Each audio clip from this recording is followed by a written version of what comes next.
What is the meaning of basic accounting term? तो basic accounting terms का क्या मतलब है? Basic accounting terms are those terms which are compulsory to learn for the purpose of understanding accounts. अगर हमें account सीखनी है तो पहले क्या सीखना पड़ेगा? Basic accounting terms. कोई भी व्यक्ति अकाउंट्स नहीं सीख सकता जब तक वो क्या ना सीखे? Basic accounting terms. जैसे आपको हिंदी सीखनी है तो हिंदी के लिए क्या सीखना पड़ेगा? ए आ का। अभी अंग्रेज़ हैं, बहुत सारे फॉरेनर कहते हैं यार हमें हिंदी सीखनी है, बेशक से वो एज में बड़े हो गए हैं, लेकिन ऐसा थोड़ी है तुम डायरेक्टली हिंदी सीख लोगे। First you have to learn ए आ का। लाइक फॉर एग्जांपल अगर हमें इंग्लिश सीखनी है या हम किसी दूसरी कंट्री के बंदे हैं, हमें इंग्लिश नहीं आती है, तो हमें किससे शुरुआत करनी पड़ेगी? ABCD से। उसी तरीके से मेरे बच्चों आपका अकाउंट्स का बचपन आज से शुरू हो रहा है, तो आपको अकाउंटिंग के लिए क्या करना पड़ेगा? सबसे पहले क्या सीखना पड़ेगा? Basic accounting. समझ में आया नहीं है? झूठी तसल्ली देने की आवश्यकता नहीं है, इन सब का मतलब आपको क्लियर होना चाहिए। तो सारी बातें कोई आपसे पूछे बेसिक अकाउंटिंग टर्म्स तो बता देना वो term which are compulsory to learn for the purpose of understanding account. समझ में आई बातें नहीं? हाँ जी सर बिल्कुल क्लियर बात है। आगे चलिए, इसके बाद अगर हम आगे की डिस्कशन करते हैं तो अगर आगे का हम देखते हैं तो सर इसमें अभी मैं आपके हिसाब से इसको अंडरलाइन वगैरह करता रहूँगा, फिर ठीक रहेगा। चलें,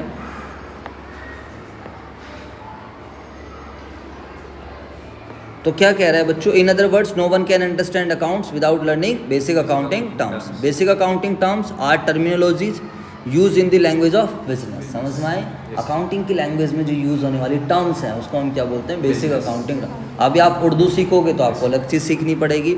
example assets, capital, liabilities, expense, losses, revenue, gain, debtor, sales, creditors, purchases, bad debt, discount, solvent, insolvent, ये सब क्या है बेटा? Basic accounting term. समझ में आई बात या नहीं है? जल्दी से बताओ सारे बच्चे। जी सर। इसके बाद अगर हम सिंपल सी बात डिस्कशन करते हैं, ये मैंने आपको पहले बताया, in accounts always assume yourself as a business. इस चीज़ को हम चैप्टर 3 में पढ़ेंगे, business entity concept. You have to think from the business point of view and not from the owner's point of view. आपको हमेशा किसके point of view से सोचना है? बिजनेस, ना कि किसके पॉइंट ऑफ व्यू सोचना है? ओनर। समझ में आ गई बात या नहीं?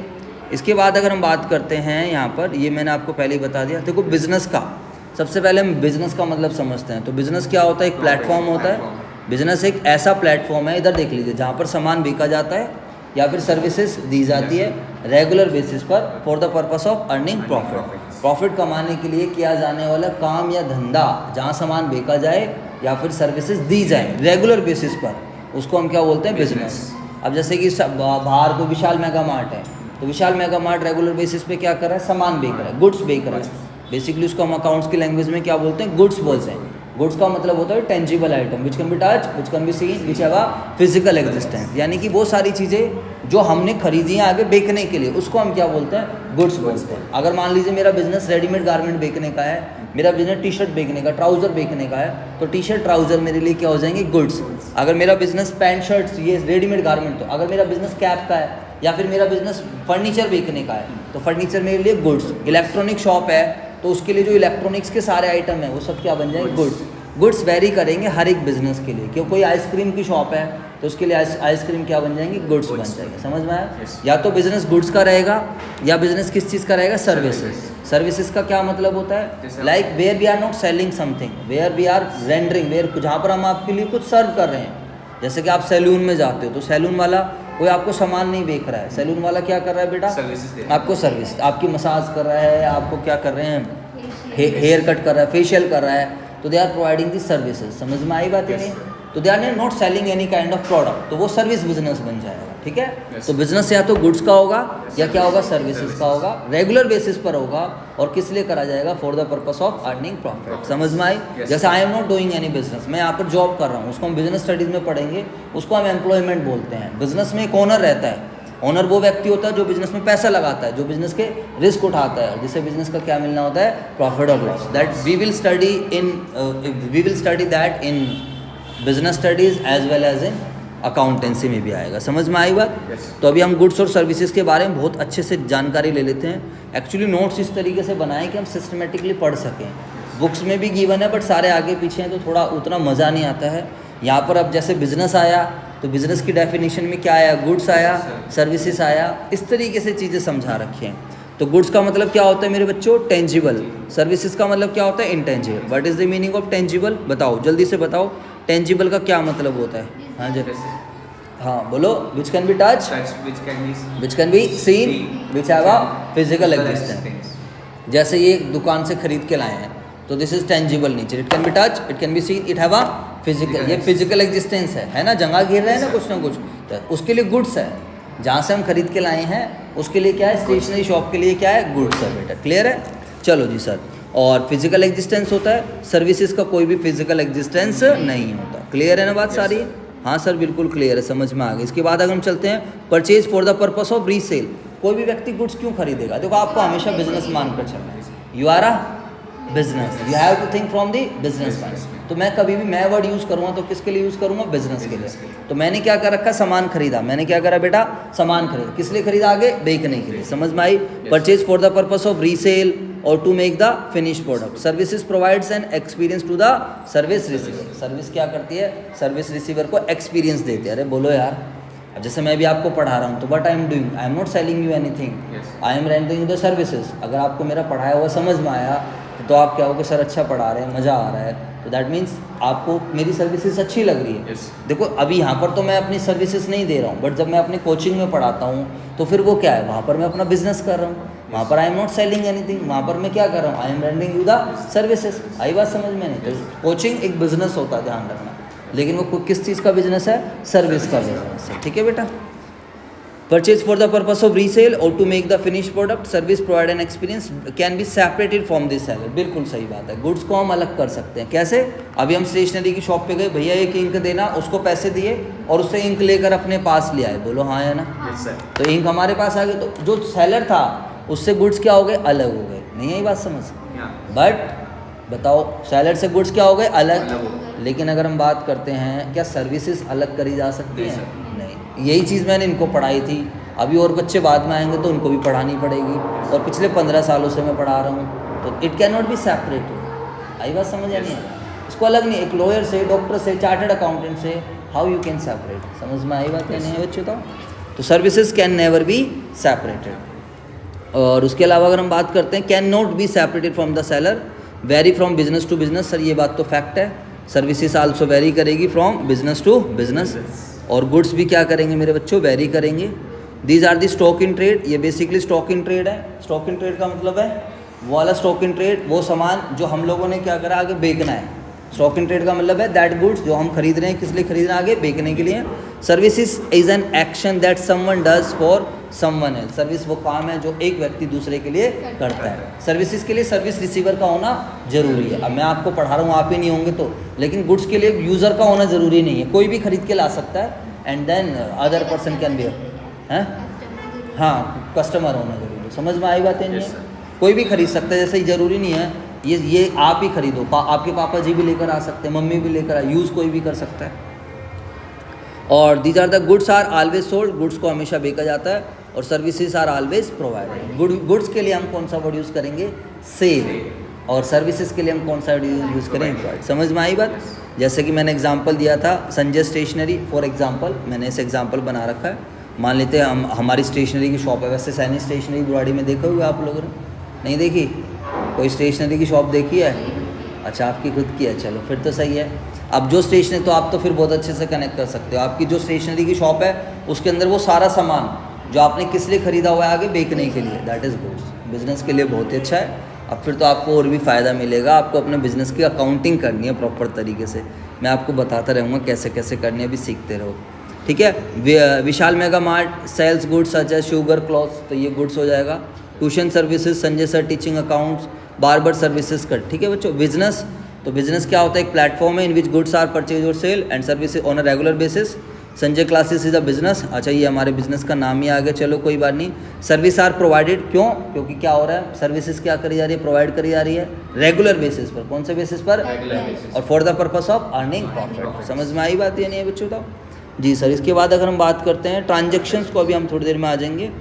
तो पहले बताओ, गुड्स सर्विसेज क्लियर हो गया, बिजनेस क्लियर हो गया, जल्दी से बताओ। अब देखो, जब हम बिजनेस की बात करते हैं तो बिजनेस बेसिकली आपको 3 तरीके का मिलेगा। कितने तरीके का बिजनेस देखने को मिलेगा? 3 तरीके। कौन कौन सा बिजनेस मिलेगा? एक रहेगा ट्रेडिंग बिजनेस, एक कौन सा बिजनेस रहेगा? मैन्युफैक्चरिंग, और दूसरा बिजनेस कौन सा रहेगा बेटा? Service business. ये देखो बिजनेस आपके पास 3 तरीके का, manufacturing business, trading business, service. What is manufacturing business? जब हम रॉ मटेरियल ले रहे हैं, रॉ मटेरियल लेकर कुछ फिनिश प्रोडक्ट बना रहे हैं, उस वाले बिजनेस को हम क्या बोलेंगे? Manufacturing. And what is trading business? Trading business जिसमें हम सामान ला रहे हैं और आगे बेच रहे हैं। जैसे आपका कौन सा बिजनेस है? Trading business. Because you are not making anything, आप बना बनाया सामान कहीं से खरीद रहे हो और उसको उसमें बस आगे प्रॉफिट मार्जिन अपना ऐड करके उसको बेच रहे हो, तो you are doing the business of trading business. And service business क्या होता है? हाँ, ब्यूटी पार्लर हो गया, where we are not selling anything, where we are just rendering the service. बिल्कुल सही एग्जांपल है, ब्यूटी पार्लर, सैलून, ये सब सर्विसेज के अंदर आ जाएंगे। हाँ बोलो, ठीक है जी, क्लियर हो गई बात है ये? अब define raw material, work in progress और फिनिश गुड। रॉ मटेरियल क्या होता है? कच्चा माल। कच्चा माल का मतलब जिस पर कोई प्रोसेसिंग नहीं। मान लो मुझे टी शर्ट्स बनानी है, मुझे शर्ट्स बनानी है, तो मैं फैब्रिक खरीद के लाया, फैब्रिक पड़ा हुआ है, तो फैब्रिक क्या है मेरे लिए? रॉ मटेरियल है। फैब्रिक क्या है? रॉ मटेरियल, जिस पर अभी कुछ भी प्रोसेसिंग नहीं है, जिस पर अभी प्रोसेसिंग का काम होना बाकी है, उसको हम क्या बोलेंगे? Basically raw material. Work in progress क्या होगा? वर्क इन प्रोग्रेस का मतलब क्या है? बेसिकली वर्क इन प्रोग्रेस का मतलब होता है वो चीज़, हाँ, यानी कि जहाँ पर कुछ परसेंटेज काम हो गया है, कुछ परसेंटेज काम होना अभी बाकी है। जैसे कि मान लो मैं फैब्रिक खरीद के लाया, फैब्रिक की कटिंग कर दी, लेकिन अभी सिलाई नहीं हुई है, तो जो कटा हुआ कपड़ा हमारे बिजनेस में रखा हुआ है उसको हम क्या बोलते हैं? Work in progress. समझ में आई बात इन्हें? वर्क इन प्रोग्रेस, ठीक है, वर्क इन प्रोसेस नहीं, वर्क इन प्रोग्रेस, ठीक है। जैसे कि आप लोगों ने देखा हो घर में जो हमारी रसोई के अंदर जो आटा रखा है वाइट वाला, दैट इज रॉ मटेरियल, जिस पर कुछ भी काम नहीं हुआ। हाँ, गूंदा हुआ आटा। क्या बात है, तुम तो इंटेलिजेंट हो भाई साहब, शाबाश, बहुत ही बढ़िया, समझ में आई, बिल्कुल सही है। तक जा फिनिश प्रोडक्ट का मतलब which is ready for sale, जो बिकने के लिए तैयार है, जिस पर अभी कोई प्रोसेसिंग नहीं करनी है। समझ में आए? जैसे कि मेरी शर्ट्स बन गई है, कस्टमर आया, ले जा भाई। एक्चुअली हम ना अकाउंटिंग पीरियड कॉन्सेप्ट फॉलो करते हैं, और बट अकाउंटिंग पीरियड कॉन्सेप्ट कहता है कि यार बिजनेस की अकाउंटिंग एक साल की करनी होती है। जैसे आपकी लाइफ होती है, उसमें आप क्या करते हो? आपकी स्टडीज़ की बात करते हो तो 1 साल का रिजल्ट देखा जाता है। अभी आपने एग्ज़ाम दिया, आपका एक सेशन खत्म हुआ 31 मार्च 23, 1 अप्रैल 22 से 31 मार्च 23 तक का सेशन आपका क्या हुआ? क्लोज हुआ। जवाब दो भाई। तो अब आपका रिजल्ट आएगा 10th क्लास का, तो ये एक सेशन। तो ऐसे ही एक अकाउंटेंट भी क्या करता है? 1 साल की क्या करता है मेरे बेटा? अकाउंटिंग करता है। समझ में आया? इसको हम चैप्टर नंबर 3 में पढ़ेंगे, accounting period. Accounting period concept कहता है कि बिजनेस की लाइफ को छोटे छोटे पार्ट्स में क्या कर लो? डिवाइड कर लो, और फिर उसका क्या करो? आप रिजल्ट्स फाइंड आउट करो। समझ आई बात नहीं? उसका पता लगाओ प्रॉफिट कितना है, लॉस कितना है। मान लो अगर तुम्हारा ऐसा होता कि तुम्हारा पहली क्लास में एडमिशन होता और रिजल्ट आता सीधा 12वीं के बाद, फिर मज़ा आ जाता, फिर दिल खुश हो जाता, पता ही नहीं चलता हम क्या कर रहे हैं क्या नहीं। ठीक है, वो तुम्हारे पॉइंट ऑफ व्यू से, बट तुम्हें भी अच्छा नहीं लगता यार हम कर क्या रहे हैं। अब हर साल क्या होता है? तुम्हारा रिजल्ट आता है, तुम 1 साल के रिजल्ट को दूसरे साल के रिजल्ट से क्या करते हो? कंपेयर करते हो, सो दैट आप आइडेंटिफाई कर पाते हो कि हम कहाँ कमी है, कितना अच्छा परफॉर्म किया और कितनी मेहनत की आवश्यकता है।